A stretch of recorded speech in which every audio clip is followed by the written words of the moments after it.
Hi everyone, PHP project के इस part के अंदर हम लोग इस कैटेगरी के बेस के ऊपर क्वेश्चंस की लिस्ट दिखाने वाले हैं। अभी यहाँ पे क्या हो रहा है कि सारे के सारे क्वेश्चंस इस लिस्ट के अंदर दिख रहे हैं, बट मान लो आप चाहते हो कि स्पेसिफिक कैटेगरी वाले क्वेश्चंस ही आपको दिखें। उस केस में क्या करोगे, एक किसी भी कैटेगरी पे क्लिक करोगे और उस कैटेगरी वाले क्वेश्चंस आपको यहाँ पे लिस्ट डाउन हो जाएंगे। सो उसके लिए क्या क्या करना पड़ेगा, सबसे पहले हमें यहाँ पे कैटेगरी वाली जो लिस्टिंग है ना, इसके ऊपर एक लिंक बनाना पड़ेगा, ताकि उस लिंक पे जैसे हम लोग क्लिक करें एक अलग से कैटेगरी की आईडी यहाँ पे चली जाए। ऑल राइट, देन हम लोग उस कैटेगरी आईडी के बेस पे क्वेश्चंस निकाल के लेके आएंगे डेटाबेस से और पूरे फ्लो को टेस्ट करेंगे कि ये प्रॉपरली काम कर रहा है या नहीं कर रहा। ऑल राइट, ये पीएचपी प्रोजेक्ट की प्लेलिस्ट है जो आपकी डेफिनेटली हेल्प करने वाली है पीएचपी के प्रोजेक्ट में, जॉब में, इंटरव्यूज़ में। सो पूरी प्लेलिस्ट देखना, लिंक मैंने डिस्क्रिप्शन बॉक्स में डाल दिया है। ऑल राइट, अब कोड पे चलते हैं। एंड सबसे पहले मैं क्या करता हूँ, यहाँ पे जो category list dot P H P है ना, इसको ओपन करता हूँ। और यहाँ पे अभी भी आपको एक लिंक दिख रहा होगा, जैसे मैं यहाँ पे क्लिक करूंगा तो मे भी एक पेज भी ओपन होगा, बट ये करेक्ट नहीं है। यहाँ पे क्वेश्चन आईडी पास नहीं करनी है, यहाँ पे हमें पास करनी है कैटेगरी आईडी। तो यहाँ पे आईडी तो हमारे पास आ ही रही हैं, और ये चेक भी कर लेते हैं करेक्ट कैटेगरी आईडी है कि नहीं है। सो जैसे कि डेटाबेस में मैं यहाँ पे जाता हूँ कैटेगरीज, और अगर मैं क्लिक करता हूँ कोडिंग पे तो यहाँ पे 4 आईडी जानी चाहिए। तो आप यहाँ पे देख रहे हो आईडी नंबर 4 यहाँ पे जा रही है, प्रॉपर है। तो यहाँ पे Q I D, because Q I D belong करती है, उसको हमने रखा है क्वेश्चन आई डी के लिए। मैं यहाँ पे कर देता हूँ C I D, that means category I D. ठीक है, अब आप यहाँ पे देखोगे कि हमारे पास यहाँ पे सी आई डी जा रही है। परफेक्ट। अब नेक्स्ट चीज़ क्या करनी है, हमें index dot P H P वाली फाइल के अंदर जाना है यहाँ पे, और एक कंडीशन बनानी है यहाँ पे कि हमारे पास इस यू आर एल के अंदर सी आई डी है या नहीं है। जैसे हम लोगों ने यहाँ पे कंडीशन बना रखी है उसी तरीके से। सो मैं यहाँ पे एक न्यू कंडीशन लिख लेता हूँ। यहाँ पे लिखूंगा एल्स इफ, और यहाँ पे डॉलर गेट, और यहाँ पे लिखेंगे कोट्स डाल के सी अंडरस्कोर आई डी। अगर ये अवेलेबल है तो सबसे पहले तो हम लोग यहाँ पे एक वेरिएबल बना लेते हैं सी आई डी करके, और सी आई डी के अंदर हम लोग बेसिकली क्या डालने वाले हैं,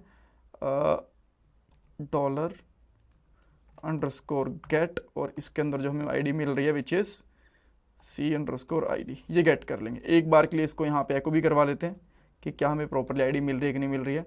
जैसे मैं यहाँ पे आता हूँ, एक बार वापस जाऊँगा, रिफ़्रेश कर लेंगे, इसको क्लिक करूँगा यहाँ पे, तो यहाँ पे आईडी तो आ रही है, बट हमें ये कंडीशन सक्सेस होती हुई नहीं दिख रही। लेट मी सी क्या पंगा है कि यहाँ पे ना सी अंडरस्कोर आईडी नहीं है, सी हाइफन आईडी है। राइट, सी हाइफन आईडी। अब मैं इसको यहाँ पे एक बार के लिए रिफ्रेश करूँगा तो आप यहाँ पे देख पा रहे हो कुछ भी नहीं आ रहा। अगेन सेम इशू, हमें यहाँ पे हाइफन लगाना पड़ेगा, एंड देन इसको रिफ्रेश करेंगे तो हमारे पास यहाँ पे आईडी हमें मिल चुकी है। ठीक है, आईडी हमें मिल गई है, इसमें कोई पंगा नहीं है। बट इसके बिहाफ पे भी हमें क्या करना है, यहाँ पे बेसिकली क्वेश्चंस डॉट पीएचपी को ही इंक्लूड करवाना है जब हमारे पास सी आई डी होगी। अब नेक्स्ट चीज़ क्या है, सिंपली आपको अब क्वेश्चन वाले पेज के ऊपर जाना है, क्वेश्चंस डॉट पीएचपी के ऊपर, और यहाँ पे एक कंडीशन बनानी है आपको। कंडीशन क्या बनानी है, यहाँ पे चेक करेंगे इफ़, और यहाँ पे इस सेट चेक करेंगे, एंड इस सेट के अंदर बट हमें पोस्ट नहीं, यहाँ पे गेट रिक्वेस्ट चेक करनी है, और यहाँ पे डालेंगे सी हाइफन आई डी। अगर ये चीज़ आ रही है तो हमारी ये वाली कंडीशन चलेगी, अदरवाइज हमारी चलेगी एल्स वाली कंडीशन। और एल्स वाली कंडीशन के अंदर हमारे पास क्वेरी है ये, और इसके अंदर भी क्वेरी वाला वेरिएबल रहेगा, बट वो हम लोग इस तरीके से डिफाइन करेंगे कि हमारे पास, आपको पता है कि ये आईडी तो हमें मिल ही रही है सी आई डी, तो यहाँ पे करेंगे select star from questions where category underscore ID equal to dollar C I D. ठीक है, अब ये कैटेगरी के बेस के ऊपर क्वेश्चन देगा आई गेस। यहाँ पे रिफ्रेश करता हूँ, कैटेगरी 4 के बेस पे का कोई क्वेश्चन नहीं है, मेरे हिसाब से होने तो चाहिए, बट ये आए क्यों नहीं है। एक बार के लिए मैं यहाँ पे क्या करता हूँ, एको कर लेता हूँ इसको, then will get to know कि हमारे पास क्या यहाँ पे प्रिंट हो रहा है। सेलेक्ट स्टार, अच्छा यहाँ पे again, okay sorry, C I D लेना है हमने। मैं यहाँ पे अगेन वही सेम गलती करते रहता हूँ बार बार। अब आप देख पा रहे हो कि हमारे पास पूरा डेटा आ गया। तो एक तो मैं इस एको को हटा देता हूँ, देन इंडेक्स के अंदर जाके इस एको को भी हटा देता हूँ, एंड अब आप यहाँ पे चेक करोगे कि हमारे पास यहाँ पे तीनों प्रोग्रामिंग के क्वेश्चंस आ गए हैं। मोबाइल पे जाऊँगा, मोबाइल के 2 क्वेश्चंस हैं, लैपटॉप का कोई क्वेश्चन नहीं है तो कुछ भी नहीं आएगा। जर्नल का हमारे पास एक क्वेश्चन है। एक काम और करता हूँ, मैं कोडिंग के ऊपर एक और क्वेश्चन पूछता हूँ यहाँ पे, और लेट्स से यहाँ पे लिखता हूँ how to learn React JS, right, can anyone help me to learn React.js with 19 version or something. Then हम लोग यहाँ पे सिलेक्ट कर लेते हैं कैटेगरी कोडिंग, और जैसे मैं यहाँ पे डालता हूँ क्वेश्चन, आप देखोगे कि हमारे पास खूब सारे क्वेश्चन हो गए हैं। ये वाला लास्ट में क्वेश्चन आ भी गया।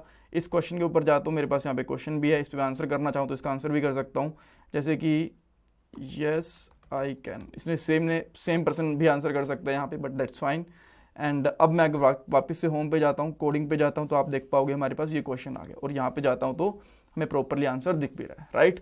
So that's all for this part. इस तरीके से हम लोग बेसिकली कैटेगरीज के बेस के ऊपर क्वेश्चंस दिखा सकते हैं। नेक्स्ट पार्ट के अंदर हम लोग क्या करेंगे, जो इस क्वेश्चन की यहाँ पे कैटेगरी होगी ना, उससे रिलेटेड क्वेश्चंस हम लोग यहाँ पे दिखाएंगे, ठीक है। मान लो यहाँ पे जो भी कैटेगरी है वो है कोडिंग, तो यहाँ पे कोडिंग वाले क्वेश्चंस आ जाएंगे, ताकि रिलेटेड क्वेश्चंस यहाँ पे इंसान चेक कर पाए, right. Thank you so much for watching this part. इसमें कुछ डाउट कन्फ्यूजन है मुझे कमेंट सेक्शन में पूछो। ये मेरा गूगल पे एंड पेटीएम नंबर है, अगर आप डोनेशन करना चाहते हो तो। एंड प्लीज़ वीडियो को लाइक करना, चैनल को सब्सक्राइब करना, कमेंट सेक्शन में फीडबैक देना। ये आपके लिए फ्री ऑफ कॉस्ट है, बट इससे मुझे बहुत वैल्यू मिलती है। Thanks guys, thank you so much.